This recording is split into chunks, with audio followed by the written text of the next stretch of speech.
Durante a fermentação alcoólica, o metabolismo das leveduras gera grandes volumes de CO2. E esse gás, ao sair das dornas, arrasta consigo vapor de etanol. Esse etanol vai embora na degasagem, safra após safra, sem que a maioria das usinas consiga medir exatamente quanto está sendo perdido. O problema não é a perda em si, é que sem medição contínua, ela nunca entra na planilha do gestor como uma decisão a ser tomada. Hoje, vamos conversar com o Sérgio Xavier, da Alutal, sobre como instrumentação analítica contínua transforma essa perda invisível no indicador financeiro rastreável e acionável. Sérgio, bem-vindo ao Radar Strix. Obrigado, João, pelas palavras. Fazendo só uma breve apresentação minha aqui, né? Bom, meu nome é Sérgio Xavier. Este ano, em específico, eu faço 25 anos que trabalho justamente na área de instrumentação, em específico com instrumentação analítica. Então, eu já fui desde cliente, trabalhando em indústrias de fertilizante, até agora como fornecedor aí desses 15 anos ou 20 anos aqui que já como fornecedor, né? Passei para ser técnico de serviços, coordenador de serviços, e até chegar hoje na posição de gerente de unidade de negócio aqui dentro da Lutal para a parte de instrumentação analítica de processo. Maravilha, Sérgio. Muito legal aí seu background, né? Que eu acredito que vai poder contribuir bastante aqui nesse bate-papo. E aí, Sérgio, para a gente começar essa conversa aqui no Radar Strix, a primeira pergunta é a seguinte, né? A perda de etanol pela degasagem das dornas é um fenômeno conhecido tecnicamente, mas raramente monitorado de forma contínua nas usinas brasileiras. Por que essa perda costuma ficar de fora da conta do gestor industrial? E qual que é a magnitude real desse impacto em questão financeira quando ela começa a ser medida de verdade? Esse é exatamente o ponto central realmente da discussão aí, né? A perda do etanol pela degasagem, ela não é um fenômeno novo. Então, toda usina sabe que durante a fermentação existe uma geração intensa de CO2, do dióxido de carbono. E esse gás, ao sair das dornas, ele vai acabar realmente arrastando o vapor de etanol junto com ele. O problema que eu vejo em específico é que, historicamente, essa perda ficou tratada como uma perda indireta. Então, ela fica muito dispersa. Muitas das vezes, ela acaba sendo diluída dentro daquelas chamadas, né, perdas indeterminadas do processo. Na prática, a gente vê que o gestor ele acaba enxergando o rendimento final da fermentação. Enxerga lá realmente a produção de etanol, enxerga o volume processado, mas nem sempre consegue enxergar o quanto de etanol está efetivamente indo embora aí pela fase gasosa. Quando algo não é medido de forma contínua, né, isso aí válido para a instrumentação analítica em si, dificilmente ele acaba virando um indicador de gestão ou um KPI, ou o que seja, né? Então, fica como uma percepção técnica, não como uma decisão financeira. O que muda quando a usina passa a medir é que essa perda ela deixa de ser uma hipótese e passa a ser realmente ser um número. Aí a gente traz esse número aí para o KPI realmente, né? E aí a conversa vai acabar mudando completamente aí esses pontos, né? A partir do momento em que eu consigo medir a concentração do etanol arrastada no gás de degasagem, correlacionar isso com outras variáveis do processo, como temperatura, vazão, a própria condição operacional, eu consigo realmente transformar aquela perda invisível em litros por hora, ou reais por dia, ou reais até por safra. Então, essa magnitude, né, pode ser muito relevante, dependendo, logicamente, da escala da usina, né? E ainda além de outros fatores, né? Da temperatura de operação, dos condensadores, da eficiência do sistema de recuperação. A gente pode até falar que os valores podem chegar a milhões de reais por safra. Então, principalmente quando a temperatura dos condensadores sobe para as faixas acima de 50 graus, a perda deixa de ser realmente marginal e ela acaba tendo um impacto direto no resultado financeiro. Então, palavras minhas aqui, né? Então, para mim, o grande ponto é o quê? Não é apenas medir o etanol no gás, é colocar essa perda na mesa do gestor industrial, do gerente industrial da usina, e realmente verificar a parte financeira como um indicador rastreável. E a gente conseguir comparar isso e realmente acionar de alguma forma junto com o processo realmente. Muito bom, Sérgio. É legal isso que você traz, porque sem uma medição confiável, sem uma medição de fato de quanto que está sendo perdido, o gestor muitas vezes fica ali no invisível sem conseguir tomar uma decisão, né, de onde que ele mexe para de fato otimizar esse processo e esse rendimento final, né, da fermentação, da destilaria, ele acabar cada vez ficando mais alto e não está ali simplesmente na perda indeterminada. E aí, Sérgio, passando para a nossa segunda pergunta, né? Algumas usinas elas já fazem alguma medição esporádica ou alguma estimativa de perda de etanol na degasagem. Por que a medição pontual não é eficiente para transformar esse dado, né, em uma decisão operacional? E o que a medição contínua do limite de explosividade do etanol muda essa equação?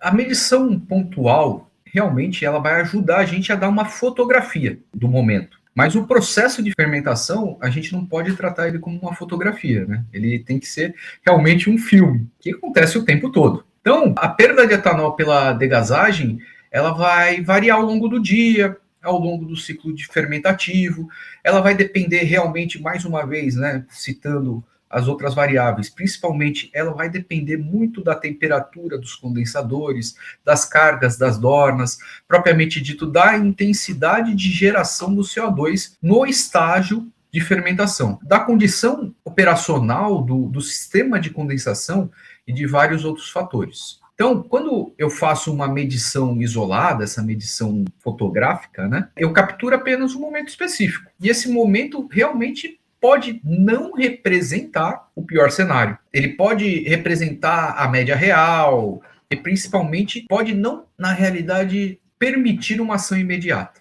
Porque muitas das vezes acaba se fazendo por laboratório, você tem alguns outros pontos, né? A medição contínua, ela tende a mudar isso, porque ela vai acompanhar a dinâmica real do processo. Então, ao utilizar um detector, que esse é o nosso propósito, né, calibrado para etanol em porcentagem de limite de explosividade inferior, a gente consegue transformar a presença do etanol na fase gasosa em uma variável de processo contínuo.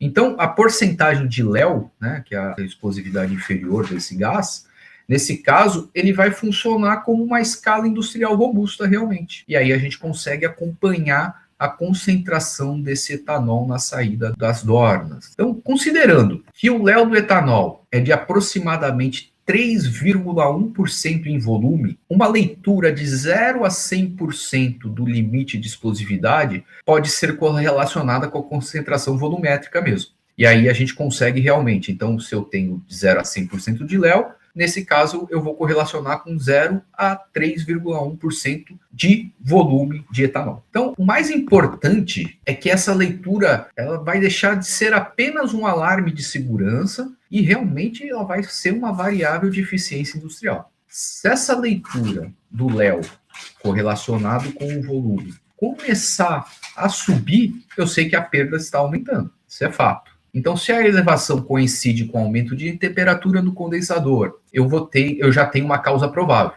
Então, se caso em determinada dorna, em um determinado turno, ou em uma determinada condição operacional realmente, eu consigo atuar de uma forma muito mais precisa, tendo essa visão do filme que a gente comentou anteriormente. Realmente, o que a gente pensa, né? A medição contínua, ela permite sair da estimativa genérica de fim de safra por uma gestão em tempo real. E ela vai mostrar realmente quando a perda começa a ocorrer, onde ela ocorre, em que condição operacional e onde ela se intensifica. Muito legal toda essa linha de instrumentação da Lutal, né? E aí, indo para a próxima pergunta, Sérgio, hoje, né, a instrumentação ela não entrega só o número de porcentagem Léo, mas ela faz também essa conversão, né, do sinal analítico em indicador financeiro, rastreável em tempo real, que eu vejo que isso é muito importante. Mas como que funciona essa cadeia de conversão, né? E o que ela muda na rotina do gestor quando ele passa a olhar não o dado ali como uma unidade técnica, mas sim em perda de etanol em reais, né, por hora. Então ele vai estar vendo dinheiro ali saindo e sendo perdido. Como que isso muda na rotina? Excelente pergunta. Esse é o grande diferencial dessa abordagem que a gente está fazendo, né? Está iniciando. A Lutal, ela não está propondo apenas instalar um detector e entregar um número técnico na tela. Longe disso, né? Realmente, a proposta ela é transformar esse número em uma informação econômica para usar lá na alta gestão das usinas, realmente verificar, putz, olha só, quando não tinha tal, e agora eu tenho como comparar um número factível, né? Então, realmente, a cadeia, ela começa com a medição de concentração de etanol lá na fase gasosa, na porcentagem de Léo, e a partir dessa leitura, a gente converte o sinal para a concentração volumétrica do etanol no gás. Depois da gente combinar essa concentração com a vazão de gás de degasagem, a gente consegue realmente calcular a massa de etanol perdida por unidade de tempo. E essa massa realmente vai ser convertida em volume, normalmente ou litros por hora, que é mais convencional, mais comum, né? E esse volume realmente pode ser multiplicado pelo preço de referência do etanol na época. E com isso, a gente acaba chegando realmente num indicador que muda a tomada de decisão. Reais por hora, reais por dia, reais por safra. Em vez do gestor olhar apenas para o número técnico, como 10%, 20% ou 30% de Léo, né, ele realmente vai passar a olhar para algo como, nesta condição operacional, eu estou perdendo tantos litros de etanol por hora, o que vai representar tantos reais por dia. E isso muda realmente completamente o nível da nossa conversa, né? Ele sai da parte realmente técnica em si e entra numa gestão financeira. No nível operacional, né, o sistema ele vai permitir alarmes, algumas ações imediatas. Por exemplo, se a perda ultrapassa um limite definido, lá pré-definido, que a gente precisa conversar com o gestor da área, a operação ela vai poder avaliar a temperatura do condensador, a condição da troca térmica, a vazão, a propriamente dito a eficiência de lavagem ou, no final das contas, a recuperação desse gás. No nível gerencial, o sistema ele vai permitir comparar a dorna por dorna, turno por turno e período por período. Com isso, o gestor ele passa a ter um histórico, tendência, um acumulado de informações de base técnica para justificar ações de melhoria, manutenção ou realmente até investimentos em CAPEX, como melhoria no sistema de condensação ou propriamente dito no sistema de recuperação. É por isso que eu gosto, né, realmente de dizer que a instrumentação analítica ela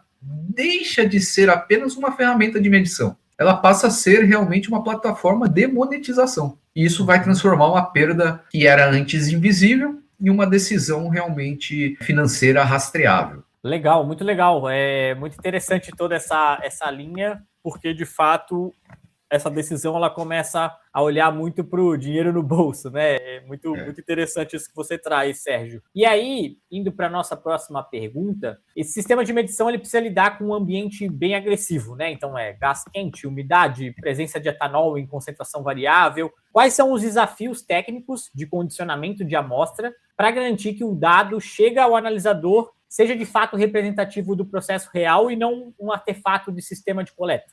Realmente, na parte de instrumentação analítica de processo, principalmente, 90% dos casos das aplicações, eles precisam ter um condicionamento de amostra, né? Então, esse é um ponto extremamente importante que você tocou, João. Nas análises online de processo, não basta ter um bom analisador. O sistema de condicionamento de amostra, ele é tão importante quanto o próprio sensor. Muitas das medições falham, não porque o analisador é ruim ou outras informações, mas porque, às vezes, a amostra que chega até ela não representa corretamente o processo. No caso da degasagem das dornas, que eu pude estudar um pouco mais a fundo aí, a gente fala de uma mistura gasosa de CO2, um vapor de etanol, umidade realmente elevada e possibilidade de condensado, variação térmica e provavelmente presença de particulado ou até mesmo arraste de líquido. Então, se eu não tratar essa amostra corretamente, eu posso condensar parte desse etanol antes da medição. Posso carregar líquido para o detector e posso ainda gerar leituras estáveis.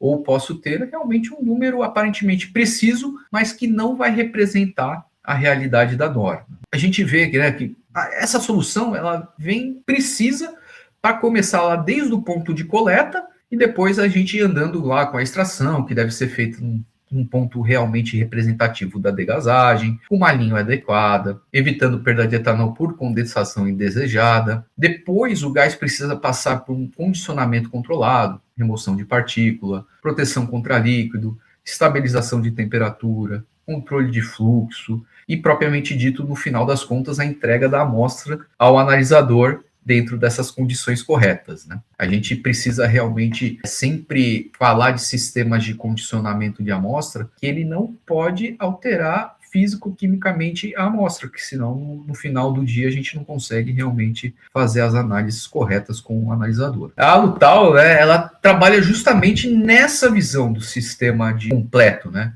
A gente não está realmente olhando apenas o detector. olhamos o painel de condicionamento, os filtros, o que a gente chama de liquid stop, a bomba de amostragem que muitas das vezes é necessária, rotâmetros para fazer o controle de vazão e realmente toda a proteção do painel, integração elétrica e a comunicação com o supervisório, que isso é muito importante nesse caso. Esse cuidado realmente a gente vai garantir que a medição vai ser confiável, repetitível, útil para tomadas dessas ações, né, dessas decisões, porque no final o objetivo não é apenas realmente gerar um número como a gente vem falando.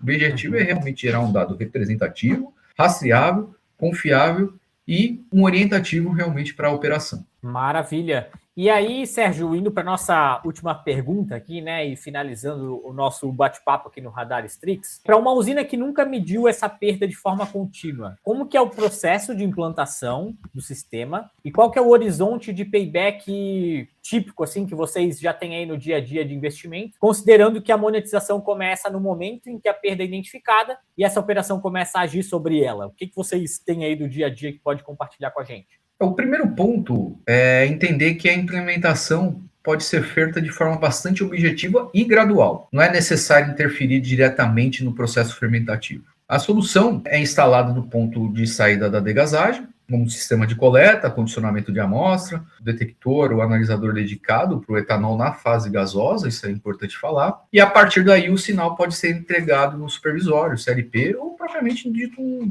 dashboard da usina. Normalmente, eu vejo essa implementação em 3 etapas. A primeira, realmente, que é muito importante, é o levantamento de campo, para entender onde coletar a amostra, quais as condições de temperatura, umidade, vazão, distância do transporte da amostra até o painel e infraestrutura realmente disponível na unidade aí de fabricação de etanol. A segunda é a instalação e comissionamento do sistema, visando garantir realmente que a amostra chegue corretamente ao analisador. E a terceira fase é gerar uma base histórica, né, onde a usina começa realmente a enxergar o comportamento real das perdas por dorna, por turno ou por condição operacional. Sobre o payback, a gente tem que ser tecnicamente honesto quando a gente fala de payback, né? Ele realmente vai depender da perda real que está acontecendo no processo naquele momento.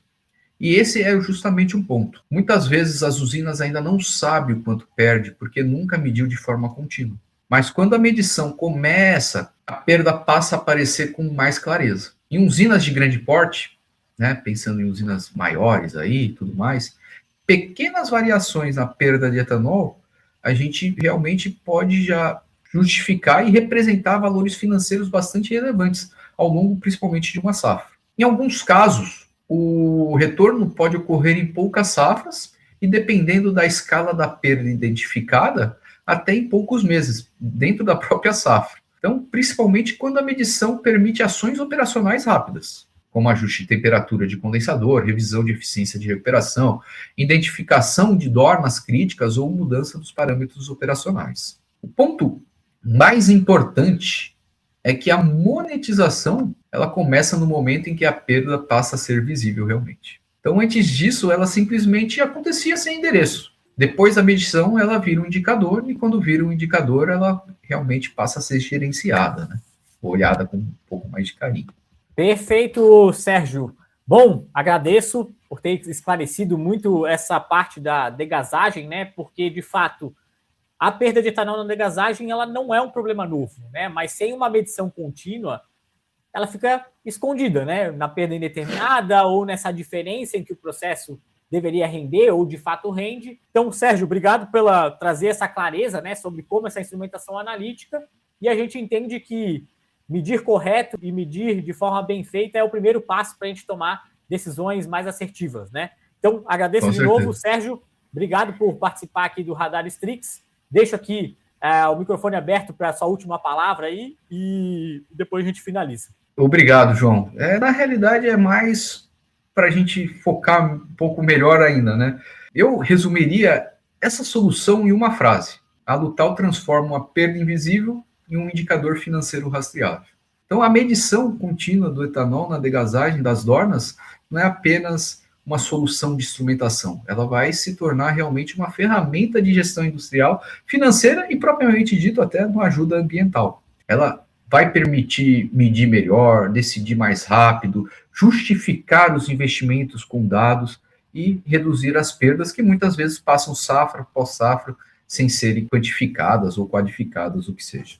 No fim, medir o etanol na degazagem é trazer para uma mesa uma pergunta simples: quanto dinheiro está saindo junto com o CO2 das dornas? A partir do momento em que a usina responde essa pergunta com dados contínuos, ela realmente vai passar a ter condições de agir de forma mais efetiva. João, eu deixo aqui o meu agradecimento pela condução aqui da entrevista. Estou à disposição, pessoal, e a gente se vê no evento da Fermentec. Maravilha, Sérgio. Obrigado novamente. E para você que acompanha a Strix e quer aprofundar essa tese, nós transformamos essa conversa em um material executivo completo. Então acesse o link na descrição do vídeo para baixar um documento diretamente no nosso site, pois o YouTube é só o começo. Inscreva-se no canal e acompanhe a Strix para continuar recebendo inteligência estruturada sobre decisão industrial no agronegócio. Até a próxima!